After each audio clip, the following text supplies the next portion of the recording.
Subscribe பட்டனை அமுக்குங்க, bell பட்டனை அமுக்குங்க. வாழ்க வளமுடன். இப்படிக்கு பாட்டி வைத்தியம்.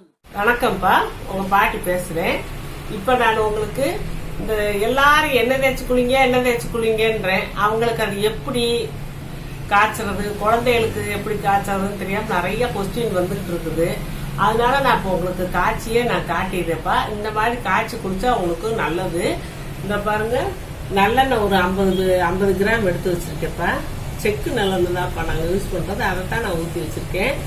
மிளகு ஒரு 10 மிளகு, 1/4 டீஸ்பூன் சீரகம், பூண்டு பல்லு ஒரு 2 பல்லு நல்லா பெரிய பல்லாவே இருக்கு. கருவேப்பிலை நான் இப்போ நம்ம வீட்டில் இருக்கிறதுனால நம்ம போடுறோம். செம்பருத்தி இலை இருந்தால் அதையும் கூட இவ்வளோ போட்டுக்கலாம். அந்த கருவேப்பிலை போடுற அளவுக்கு செம்பருத்தியும் போட்டுக்கலாம். இந்த மாதிரி எல்லாம் செய்யலாம்ப்பா. இப்போ நான் இதை காய்ச்சி காட்டுறேன். இந்த பூண்டை லேசா தட்டி வச்சுக்கிறேன்ப்ப.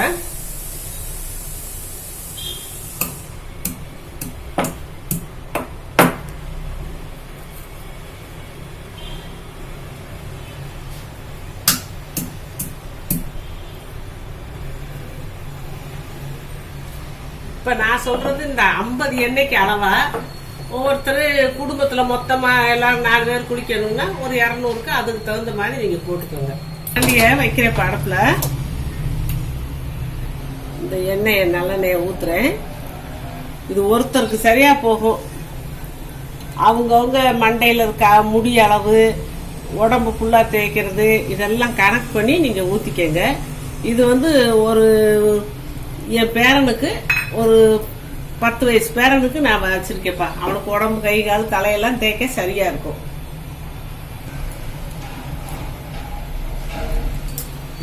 எண்ணெய் காஞ்சிருச்சுப்பா. இப்ப இந்த மிளகை போடுறேன். மிளகை தான் கொஞ்சம் போடணும்.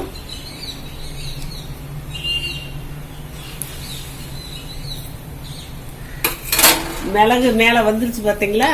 இப்ப இந்த நேரத்துல நம்ம சீரகத்தை போடலாம். சீரகம் போட்டா உடனே ஆஃப் பண்ணிடலாம், கறி போயிடும். அதனால இப்ப நான் ஆஃப் பண்ணிட்டு தான் இந்த கருவேப்பிலையை போடுறேன்.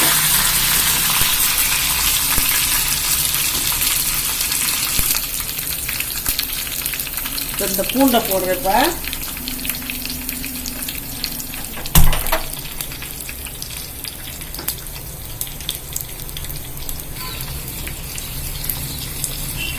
இந்த பூண்டு நல்லா வேகட்டும். பூண்டை முதலே போடுறதுனால போடலாம், அதனால ஒண்ணும் இல்லை.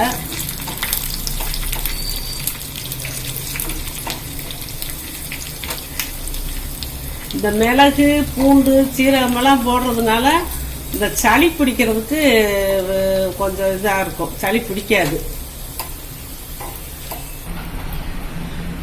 நல்லா காய்ச்சி எல்லாத்தையும் நல்லா காய்ச்சியாச்சுப்பா. கருவேப்பிலை எல்லாமே நல்லா வெந்துருச்சு. இப்ப இத வடிச்சாச்சு காய்ச்சி. இப்ப எண்ணெயை அழகா காய்ச்சியாச்சுப்பா. இத குழந்தைகளுக்கு இந்த விரல்ல இந்த கையை நீட்டிக்கிற சொல்லிட்டு எடுத்து, இப்ப சூடா இருக்கு நான் சொல்லல, எடுத்து என்ன செய்யணும், இப்படியே ஒரு 7 புள்ளி வைக்கணும்ப்பா. 7 புள்ளி வச்சு இப்படியே தேய்ச்சிட்டு அப்புறம் தான் என்னமோ எங்க வீட்டுல பெரியவங்க அப்படிதான் செஞ்சு பழக்கம், அதே தான் சொல்றேன். அது என்ன விவரம் என்ன சாஸ்திரம்லாம் எனக்கு தெரியாது. எங்க அம்மா அப்பா எங்க பசங்களுக்கு எல்லாம் அந்த மாதிரிதான் செஞ்சு விடுவாங்க. எடுத்து இடது கையை நீட்ட சொல்லிட்டு இடது கையை தான் நீட்டணும். நீட்டி வலது கையால எடுத்து இப்படி 7 புள்ளி வைப்பாங்கப்பா. வச்சுட்டு இப்படி தேய்ச்சி விட்டுருவாங்க. அதுக்கப்புறம் தான் தலையில தேய்ச்சி விட்டு உடம்பு கை கால் முகம் காது எல்லா பக்கமும் தேய்ச்சிருவாங்கப்பா. தேய்ச்சி ஒரு 1/2 மணி நேரம் ஆம்பளை பிள்ளைங்கள சின்ன ஜட்டியை போட்டு உட்கார வச்சிடணும். பொம்பளை பிள்ளைங்கன்னா உடம்பெல்லாம் தெரிகிற பக்கமெல்லாம் கழுத்து முகம் காது எல்லாம் கால் முழங்கால் வரைக்கும் தேய்ச்சிட்டு அப்படியே கொஞ்ச நேரம் முடிஞ்சா வெயில கூட உட்காரலாம். கொஞ்சம் வெயில் வந்த பிறகு தேய்க்கணும். ஜாமத்துல 4 மணிக்கு 5 மணிக்கெல்லாம் அப்படிலாம் கொடுக்க கூடாது. ஒரு 7 மணிக்கு மேல நம்ம தேய்ச்சிக்கலாம்ப்பா. தேய்ச்சி வீட்டுக்குள்ள வெயில் அந்த வெயில் படுற இடத்துல பார்த்தா ரொம்ப நல்லதுப்பா. எலும்புகளுக்கெல்லாம் பலம் கொடுக்கும், ரொம்ப நல்லது. முடியெல்லாம் நல்லா பட்டு போல இருக்கும். நீங்க எண்ணெயை தேய்ச்சி சீயக்காயை போட்டு குளிச்சு பாருங்க, முடி சைனிங்க. அந்த கண்டிஷனர்லாம் போடுறாங்களே அப்படியெல்லாம் தேவையே இல்லை. அப்படியே பட்டு மாதிரி இருக்கும் முடி.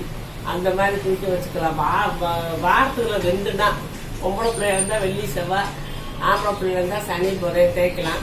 இப்போ அதாவது ஸ்கூலுக்கு போது தேய்ச்சிட்டு இருக்க முடியாது, வாரத்தில் 1 நாளாவது சண்டையாவது நீங்கள் தேய்ச்சி குளிச்சுக்கலாம்ப்பா. இப்போ வந்து இது இந்த மாதிரி காய்ச்சி தேய்ச்சா குழந்தைகளுக்கு சளி பிடிக்குன்ற ஒரு எண்ணெய் நம்மளுக்கு தேவையில்லை. நம்ம பார்த்தா ஆனால் அதுக்கு நல்லா எண்ணெய் தேய்ச்சி குளிச்சா நீங்கள் வந்து சுடுதண்ணியில் தான்ப்பா குளிக்க வைக்கணும். ரொம்ப சூடாக இல்லை, சுடுதண்ணியில் தான் குளிக்க வைக்கணும். தண்ணியை ஊற்றி அலசிட்டு தலையிலெல்லாம் அலசிட்டு அப்புறம்தான் நம்ம சீயக்காய வைக்கணும். சீயக்காய வச்சு தேய்க்கணும்.